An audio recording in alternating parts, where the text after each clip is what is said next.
좋은 아침입니다. 오늘은 11월 26일 수요일입니다.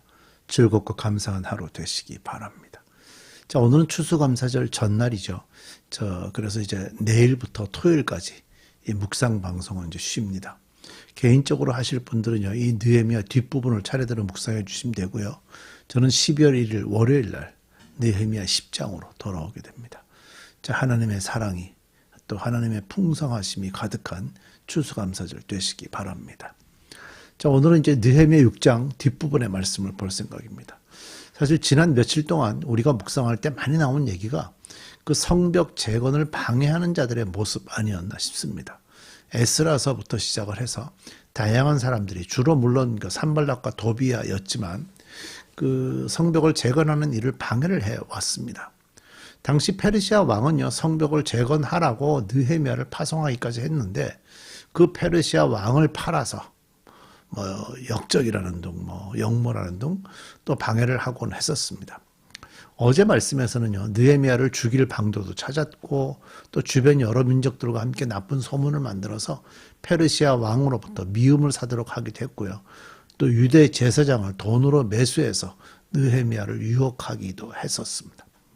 자, 그럼에도 불구하고 느헤미야가 성벽을 재건하기 시작해서 52일 만에 공사는 완전히 끝나게 됐습니다. 느헤미야는 인내를 가지고 자신이 지금 유대에 있어야 하는 이유에 대해서 집중하면서 성벽 재건을 마무리했죠. 자, 성벽 공사가 끝났다는 소식이 이제 방해꾼들에게도 전달이 되었는데요. 그 이후에 어떤 모습이 있는지 함께 말씀을 보겠습니다. 느헤미야 6장 15절부터 말씀입니다.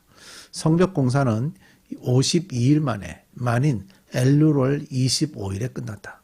우리의 모든 원수와 주변의 여러 민족이 이 소식을 듣고 완공된 성벽도 보았다.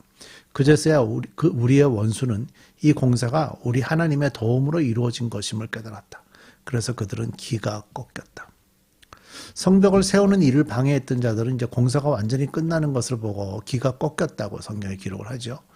이들이 이렇게 기가 꺾인 이유를 성경은 이렇게 표현합니다. 원수는 이 공사가 하나님의 도움으로 이루어진 것임을 깨달았다. 아마 이 표현으로 그들이 기가 꺾인 이유가 설명이 되겠죠. 자신들이 그렇게 다양한 방법으로 방해를 했었는데요. 이것은 다양한 방법 정도가 아니라 사실 느헤미야를 죽이려고까지 했으니까 그들 입장에서도 사실 생명을 걸고 한 방해라고 볼 수 있죠. 그런데 자신들의 방해는 결과를 얻지 못했습니다. 그 마지막을 보면서 그들은 이것이 유대인들이 믿는 야훼 하나님의 도움이라는 것을 알게 됐던 거죠. 시편 126편에 보면 이런 구절이 있어요. 다른 나라 백성들도 말하였다.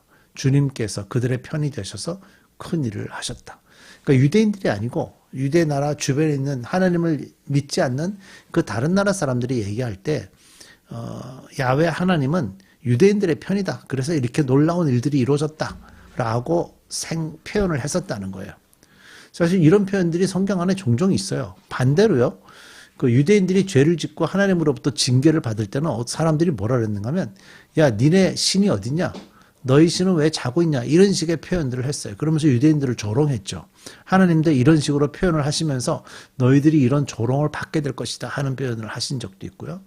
하지만 야훼 하나님이 유대인들을 축복해서 그들이 복을 누릴 때는요, 본문의 표현들을 하곤 했었어요. 아, 역시 유대인들의 신인 야훼 하나님이 그들을 돕고 있구나 하는 표현들을 했던 거예요. 그러니까 하나님은 항상 당신이 하시는 일을 주변 나라들, 하나님을 알지 못하는 나라들에게 이게 내 일이다 하는 것을 그들에게 보여주셨습니다. 그렇게 해서 그들을 깨닫게 해주신 거죠. 본문에서도요, 방해꾼들, 그 대적들이 하나님을 인정하고 있습니다. 하나님은 그 인정한다는 것, 그건요, 이제는 자신들이 방해를 해봐야 유대인들을 이길 수 없다는 생각, 즉 포기하게 만드는 것이다 하는 의미를 가질 수가 있죠. 17절, 그 무렵에 유대의 귀족들이 도비야에게 편지를 자주 보내고 도비야도 그들에게 편지를 보내곤 하였다. 자, 유대의 귀족들이 그 이방인의 수장에게 편지를 보내고 있다는 게 참 심각한 문제죠. 더군다나 유대의 귀족들인데, 도비야는 아라의 아들인 스가냐의 사위인데다가 도비야의 아들 여호하난도 베레가의 아들인 무슬람의 딸과 결혼하였으므로 유다에는 그와 동맹을 맺은 사람들이 많았다. 이방인들과 결혼을 해서 혼인 동맹이 맺혀진 겁니다. 그들은 내 앞에서도 서슴없이 도비아를 칭찬하고 내가 하는 말은 무엇이든지 다 그들에게 일러 바쳤다. 그래서 도비아는 나에게 협박 편지를 여러 통 보내서 위협하였다. 자, 이런 일들이 하나님의 일이라면 그 방해를 해봐야 이길 수 없다는 걸 이미 알았는데요. 그래도 일부의 사람들은 방해꾼인 도비아와 손을 잡고 나라를 배반하는 일들을 계속했어요. 그 일부의 사람들이 또 귀족들이었고요. 귀족들은 정략 결혼들을 하잖아요. 그러니까 도비아와 서신 왕래를 하면서 이스라엘의 영예와 이익에 거의 관심을 갖지 않고 살아가고 있었다는 거예요. 이들이 하는 일들은 서신 왕래뿐이 아니라 이제 정략 결혼이 문제가 되는 건데요. 혼인 관계는 동맹 관계를 만들게 되고요. 그 동맹을 지키기 위해서 나라를 팔아먹는 결과까지 가고 있는 겁니다. 심지어 느헤미야 앞에서 도비아를 칭찬하기까지 했다라고 성경에 나오는 거 보면 그리고 도비아와 좀 동맹 관계를 맺자 하는 권하는 얘기를 나오는 거 보면 느헤미야의 이렇게 통치력에 영향을 많이 줬고 또 느헤미야의 생각을 그들에게 고자질까지 했었다고 성경이 표현을 하고 있죠. 사실 이런 얘기들 이렇게 읽어보면 아니 도대체 어떻게 이런 일들을 할 수 있을까?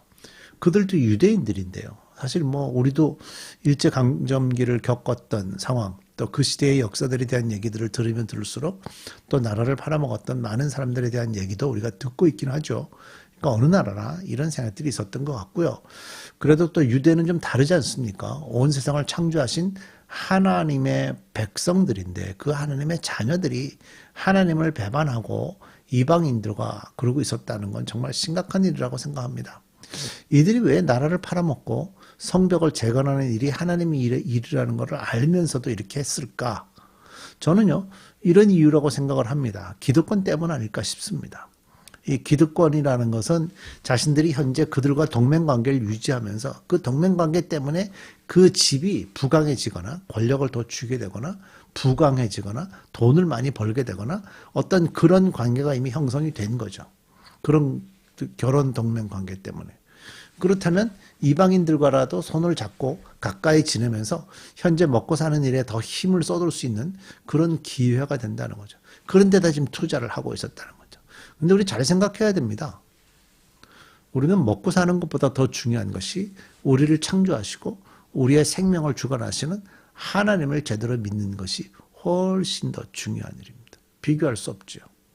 믿음은 뭐라고요? 예배 시간에 와서 앉아있는 게 믿음의 시작이긴 하지만 믿음은요, 월요일부터 토요일까지 일주일 동안의 삶에 내가 믿음을 삶으로 옮기는 겁니다. 이 귀족들이 자신들이 먹고 살기 위해서 이방인들과 결혼 동맹을 맺는 것들은 믿음 있는 행위라고 볼 수가 없는 겁니다. 우리 잘 기억하시면 좋을 것 같아요. 자, 7장으로 넘어가겠습니다. 1절, 성벽을 다시 쌓고 문들을 제자리에 단 다음에 나는 성전 문지기와 노래하는 사람과 레위 사람을 세우고 나의 아우 하나니와 성체 지휘관 하나냐에게 예루살렘 경비를 맡겼다. 하나냐는 진실한 사람이고 남다르게 하나님을 두려워하는 사람이었다. 나는 그들에게 일렀다. 해가 떠서 환해지기 전에는 예루살렘 성문들을 열지 말고 해가 아직 높이 있을 때에 성문들을 닫고 빗장을 지르도록 하시오. 예루살렘 성 사람들로 경비를 세우시오. 일부는 지정된 초소에서 일부는 자기들의 집 가까이에서 경비를 서게 하시오. 성읍은 크고 넓으나 인구가 얼마 안 되고 제대로 지은 집도 얼마 없었다. 성벽이 재건되면요, 예루살렘이 완전하게 굳건하게 세워질 수 있는가? 그건 아니죠. 성벽 안에 사는 사람들이 그 성을 잘 지켜야 되겠죠. 그러니까 살아있는 사람들이 성벽을 잘 지켜야 되는데 그런 사람들 자체도 지금 그렇게 많지 않은 상태입니다. 그래서 느헤미야는 현재 있는 사람들을 동원해서 자리들을 잘 지키도록 이렇게 합니다. 첫째가 이제 성전 문지기 노래하는 사람들을 레위 사람들을 세웁니다. 이 사람들 딱 읽기에 성전 일을 시중드는 사람들이다라고 볼 수 있죠. 그러니까 결국 느헤미야가 첫 번째로 한 일은 성벽을 재건했지만 성전에서 예배하는 일을 잘할 수 있도록 처음에 사람들을 다시 잘 세우는 것을 첫째 했어요. 그러니까 하나님의 백성들은요, 하나님을 예배하는 곳, 예배할 수 있는 방법, 예배하기 위한 노력들, 거기에 첫 번째 이유가 있고요. 두 번째로는 하나니와 하나냐를 예루살렘 경비를 맡겼는데 처음에 느헤미야서 시작할 때 예루살렘 소식을 하나니를 통해서 듣게 되었죠. 그리고 하나냐는 페르시아에 있을 때 지도자 중에 한 명으로 전해지고 있는데요. 이 사람에 대해서 특별한 표현을 하는 것이 뭐냐면 하나님을 두려워한다. 이렇게 표현하죠. 진실하고 남다르게 하나님을 경외한다. 이런 표현이 있어요. 그러니까 하나님을 두려워하는 사람들의 특징이 뭐죠? 생명을 무시하지 않습니다. 생명을 존귀하게 여깁니다. 하나님의 가장 관심은 생명에 있기 때문에 사람을 무시하는 사람은 신앙이 좋은 사람이다 볼 수가 없는 거죠. 그런 사람을 지도자로 세웠고요. 그 다음에 예루살렘 성을 지키는데 이렇게 굉장히 황량했던 모양이에요. 제대로 된 집은 없고 성만 세워졌으니까 안에는 황량했겠죠. 그럼에도 불구하고 성을 지켜야 되니까 집 가까이를 지키기도 하고 자기 맡은 분야를 지키기도 하고 다양한 방식으로 성을 지키게 됐는데 특별히 아침 늦게 성문을 열고 저녁 일찍 성문을 닫으면서 대적들의 공격에 대비하고 있는 것들을 봅니다. 그러니까 느헤미야가 사람들을 하나하나 잘 세웠다 하는 걸 좀 볼 수가 있는 거죠. 우리 기도하십시다. 사람들의 노력으로 성벽도 세워졌지만 또 그 성을 잘 지키기 위해서는 또 사람들의 노력, 또 해야 될 적절한 역할들을 담당한 사람들이 자신의 일을 잘 감당하는 것이 필요합니다. 오늘날 우리의 교회도 마찬가지인데 우리 각자가 해야 될 일이 무엇인지 잘 돌아보면서 각자 해야 될 그 모습들을 이렇게 잘 감당하는 교회 또 그리스도인들 되게 해 주옵소서. 내일 추수감사절입니다. 우리 브릿지 가족들 저희 가정들을 축복하시고 모든 가정들이 하나님 주시는 평화를 누리게 하시고 기쁨이 가득하게 귀한 하루로 복을 내려 주옵소서. 예수님의 이름으로 기도드립니다. 아멘.